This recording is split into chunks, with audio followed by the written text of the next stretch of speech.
Hi, I'm Mark, and today I'm going to be bringing you a review of the Samsung Galaxy A5 smartphone. The A5 was released in December 2014 and is a mid-range smartphone retailing at around £300. I really like the design of the A5 and I think it looks really good and also sits really comfortably in your hand.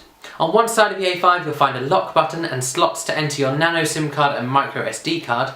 On the base of the phone you'll find a micro USB port and a headphone socket, and on the other side you'll find your volume controls. I was impressed at just how light the A5 is, and it weighs in at just 123 grams. I was also impressed at how thin the phone is, although this does mean that the back has a protruding camera. Inside the phone is a 1.2 GHz quad-core processor with 2 GB of RAM. It also comes with 16 GB built-in memory, and you can use that micro SD card slot to add a further 64 GB. The phone has built-in Bluetooth, Wi-Fi, NFC, and is both 3G and 4G ready. The A5 has a 5-inch HD Super AMOLED screen, which I thought looked really good and was also really responsive to use. Battery life on the A5 is fairly decent, and Samsung say you can get up to 15 hours of talk time out of it. On top of that, they've also added some features to allow you to save that battery life when you really need it. Realistically though, you're going to be looking at charging your phone about once a day. As you'd expect, the A5 has two cameras. The front-facing camera on the A5 is a 5 megapixel camera, which is pretty good for a front-facing camera, and ideal for selfies and Snapchat and video calls.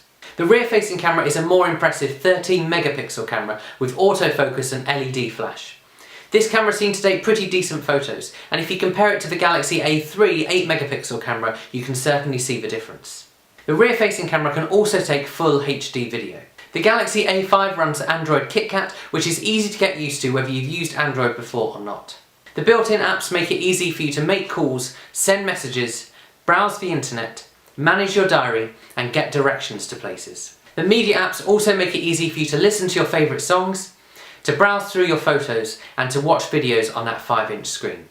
You also have access to both the Galaxy App Store and the Google Play Store, which gives you access to loads of new apps you can add to your phone, allowing you to do anything from checking the latest news to doing some online shopping on the go or playing games. Overall, for the price, I think the Samsung Galaxy A5 is a really good phone.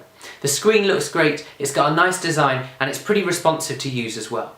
The only downside of the phone is I'd quite like to have seen it running the latest Android Lollipop rather than KitKat. For those reasons, I give the Samsung Galaxy A5 a 7 out of 10.